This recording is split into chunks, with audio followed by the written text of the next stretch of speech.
Garuda Express, an international courier service. Astro guru Venuswamy ఈసారి తమిళనాడు పరిణామాలపై మళ్లీ జోస్యం చెప్పారు. రాబోయే 4 సంవత్సరాల్లో తమిళనాడు రాజకీయాల్లో భారీ మార్పులు సంభవించబోతున్నాయని, ఆ రాష్ట్ర రాజకీయాలు తీవ్రమైన విపత్కర పరిస్థితులు అందుకోబోతున్నాయని ఆయన మరోసారి తన ఆస్ట్రాలజీ ద్వారా చెప్తున్నారు. గతంలో పన్నీర్ సెల్వం సీఎం పదవి కోల్పోతారని, పళనిస్వామి సీఎంగా ప్రమాణ స్వీకారం చేస్తారని ఆయన చెప్పారు. మరి రాబోయే తమిళనాడు రాజకీయ పరిణామాలపై ఆస్ట్రో గురు వేణుస్వామి ఏం చెప్తున్నారో వినండి. ఓం నమో వెంకటేశాయ. తమిళనాడు రాష్ట్ర రాజకీయాలకు సంబంధించినంత వరకు నేను గతంలో చెప్పినట్లుగా డిసెంబర్ 6వ తేదీ నాడు నేను నా ఫేస్బుక్ అకౌంట్లో నేను మెన్షన్ చేసినటువంటి వీడియోలో, అంటే నేను పెట్టినటువంటి వీడియోలో నేను చెప్పడం జరిగింది, పన్నీర్ సెల్వం ప్రమాణ స్వీకారం చేసినటువంటి టైమింగ్ రీత్యా ఒక స్త్రీ మూలకంగా తన పదవిని కోల్పోయేటువంటి అవకాశం 100% ఉంది అని చెప్పి నేను చెప్పడం జరిగింది. నేను ఎక్కడా కూడా నా వీడియోస్లో కానీ ఇప్పటివరకు నా ఇంటర్వ్యూస్లో కానీ శశికళకు సీఎం పదవి వస్తుంది అని చెప్పి నేను ఎక్కడా చెప్పలేదు. నేను ఓన్లీ పన్నీర్ సెల్వం పదవి పోతుంది ఒక స్త్రీ మూలకంగా, అంటే శశికళ మూలకంగా అని చెప్పి చెప్పడం జరిగింది. నేను క్లారిటీ ఇచ్చాను. అది మీరు కావాలంటే డిసెంబర్ 6వ తేదీ నాడు నా ఫేస్బుక్ అకౌంట్లో వీడియో ఉంది, చూసుకోండి, లేదా యూట్యూబ్లో ఉంది, చెక్ చేసుకోండి. సో ఇప్పుడు ప్రజెంట్ సిచ్యువేషన్, అలాగే నేను గత 10-15 రోజుల కింద నేను పన్నీర్ సెల్వంకు సంబంధించినటువంటి ఫ్యామిలీ మెంబర్స్ కలిసినప్పుడు కొంతమందిని, ఉదాహరణ పన్నీర్ సెల్వం గారి అబ్బాయి రవిని కలిసినప్పుడు నేను చెప్పడం జరిగింది, జాతక రీత్యా మీరు ఫిబ్రవరి 14వ తేదీ వరకు వెయిట్ చేసినట్లయితే మీకు సీఎం పదవి ఉంటుందండి అని చెప్తే పన్నీర్ సెల్వంకు అర్ధాశ్రమశని నడుస్తూ ఉంది. బట్ వాళ్ళు నా మాట వినకుండా, వాళ్ళు సరే వాళ్ళకు ఉన్నటువంటి వ్యక్తిగతమైనటువంటి అభిప్రాయాలు, వాళ్ళకు ఉండేటువంటి సలహాల మేరకు వాళ్ళు తొందరపడి కొన్ని నిర్ణయాలు తీసుకోవడం జరిగింది. దానివల్ల పన్నీర్ సెల్వంకు పదవి భంగం అనేటువంటిది ఏర్పడ్డది. సరే, ఇప్పుడు మరి ప్రస్తుతం పళనిస్వామికి సంబంధించినటువంటి ప్రమాణ స్వీకారం జరుగుతూ ఉంది. ఎగ్జాక్ట్ గా ఈ రోజు 16 ఫిబ్రవరి 2017 పళనిస్వామి గారు ప్రమాణ స్వీకారం చేస్తా ఉన్నారు. 4:41 ఎగ్జాక్ట్ గా 4 నిమిషాల తర్వాత నేను లైవ్ పెడతా ఉన్నా. ఇప్పుడు 4:45 అయింది. 4:41 పళనిస్వామి గారు ప్రమాణ స్వీకారం చేస్తా ఉన్నారు.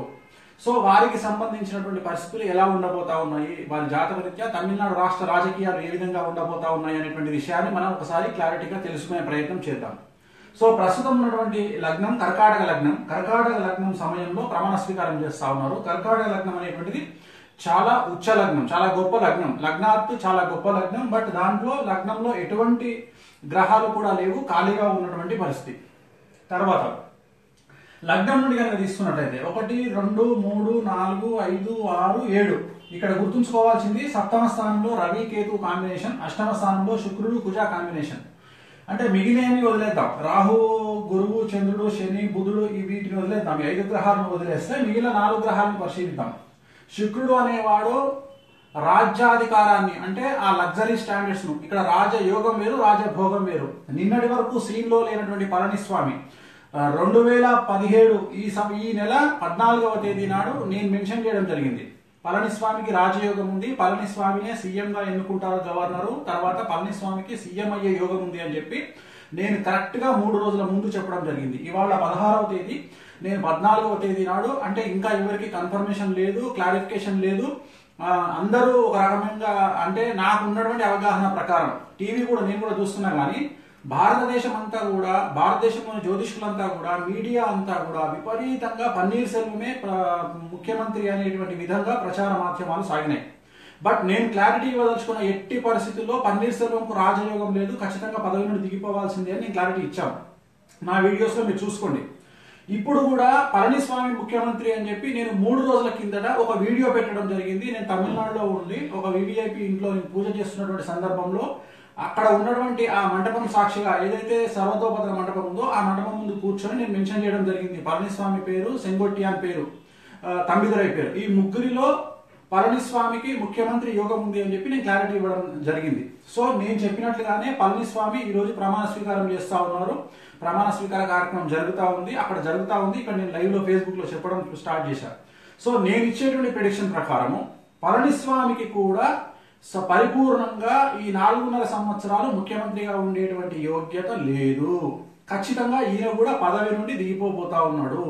అది ఒక స్త్రీ మూలకంగా అవ్వచ్చు. కారణం ఏమిటంటే పన్నీర్ సెల్వం ప్రమాణ స్వీకారం చేసినటువంటి సమయము, పళనిస్వామి ప్రమాణ స్వీకారం చేస్తున్నటువంటి సమయము ఇంచుమించు సమానంగా ఉంది.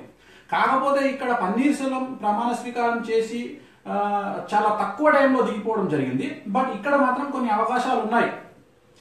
ఒక 20 రోజుల పాటు కనుక దాటితే ఖచ్చితంగా పళనిస్వామికి కొద్దిగా అనుకూలమైనటువంటి పరిస్థితులు ఏర్పడబోతా ఉన్నాయి. అంటే ఉగాది నుండి పళనిస్వామి జాతకంలో మార్పులు రాబోతా ఉన్నాయి, అనుకూలమైనటువంటి మార్పులు. కానీ 4.5 సంవత్సరాల పాటు పళనిస్వామి తమిళనాడు రాష్ట్రాన్ని పరిపాలించేటువంటి అవకాశాలు 100% లేవు. ఖచ్చితంగా ఒక స్త్రీ మూలకంగా, అంటే అది శశికళ అవ్వచ్చు లేదా ఇంకొక స్త్రీ అవ్వచ్చు, బట్ ఒక స్త్రీ మూలకంగా మళ్ళీ పళనిస్వామి తన పదవిని కోల్పోయేటువంటి అవకాశాలు ఖచ్చితంగా గోచరిస్తా ఉన్నాయి. బట్ నేను ఇమ్మీడియట్ గా చెప్పడం లేదు, మళ్ళీ దీన్ని వక్రీకరించి మళ్ళీ వేరే వెబ్సైట్ల వాళ్ళు కానీ లేదా వేరే వాళ్ళు కానీ ఇంకో 10 రోజుల్లోనే జరగబోతుందని నేను చెప్పడం లేదు. ఉగాది తరువాత పళనిస్వామి, ఉగాది వరకు మాత్రం ఖచ్చితంగా పళనిస్వామికి సమస్యాత్మకమైనటువంటి రోజులు, పరీక్షాకాలం అని చెప్పి చెప్పాల్సి ఉంటుంది. అంటే కరెక్ట్ గా ఇవాళ నుండి తీసుకుంటే 40 రోజులు ఉంది ఉగాది. సో 40 రోజుల పాటు పళనిస్వామికి పరీక్షాకాలము. ఆయన రేపు పరీక్షాకాలం అంటే రేపు తను బల నిరూపణ కావచ్చు, ఇంకో వేరే విషయాలు కావచ్చు, తమిళనాడు అడ్మినిస్ట్రేషన్ కావచ్చు, ఒక 40 డేస్ మండలం పాటు మాత్రం ఖచ్చితంగా పళనిస్వామికి సమస్యలు ఏర్పడే అవకాశం ఉంది. పళనిస్వామికి ఉగాది నుండి మాత్రం అనుకూలంగా ఉంటుంది. కానీ 4.5 సంవత్సరాల పాటు మాత్రం పళనిస్వామి ఉండేటువంటి పరిస్థితులు లేవు. ఖచ్చితంగా మధ్యలో మళ్ళీ సమస్యలు ఏర్పడేటువంటి అవకాశం ఉంది. సమస్యలు ఏర్పడి పళనిస్వామి దిగిపోయేటువంటి అవకాశాలు ఉన్నాయి. ఈసారి అంటే మొత్తం మీద తీసుకుంటే మాత్రం ఎట్టి పరిస్థితుల్లో తమిళనాడు రాష్ట్రం 5 సంవత్సరాల పాటు ఒకే పార్టీ పాలించేటువంటి అవకాశాలు కనిపించడం లేదు. చాలా సమస్యలు వెళ్ళేటువంటి అవకాశాలు కనిపిస్తా ఉన్నాయి. ఇంతటితో ఈ సమస్య తీరింది అని చెప్పి అనుకోవడానికి అవకాశం లేదు. కాకపోతే మాత్రం పన్నీర్ సెల్వం జాతకం మాత్రం చాలా బాధాకరమైనటువంటి రీతిలో ఆయన జాతకం వెళ్తా ఉంది. అర్ధాశ్రమ శనిలో ఉన్నారు. ఆయనకు సంబంధించిన తర్వాత చాలా సమస్యలు ఎదుర్కొనేటువంటి అవకాశాలు పన్నీర్ సెల్వం జాతకంలో గోచరిస్తా ఉన్నాయి. అలాగే పళనిస్వామి కూడా 4.5 సంవత్సరాలు ఇంకా టైం ఉంది. 4.5 సంవత్సరాల పాటు ఆయన పదవిలో ఉండేటువంటి అవకాశాలు 100% లేవు. మధ్యలోనే దిగిపోవాల్సినటువంటి పరిస్థితి ఖచ్చితంగా గోచరిస్తా ఉంది. అది ఒక స్త్రీ మూలకంగా అవ్వచ్చు, లేదా వేరే పార్టీల వాళ్ళు ఈయన పార్టీలో ఉండేటువంటి ఎమ్మెల్యేస్ ను లాగడం వల్ల అవ్వచ్చు. ఖచ్చితంగా ఈయనైతే సమస్యలు ఎదుర్కోబోయే అవకాశం 100% కనిపిస్తా ఉంది. ఓం నమో వెంకటేశాయ.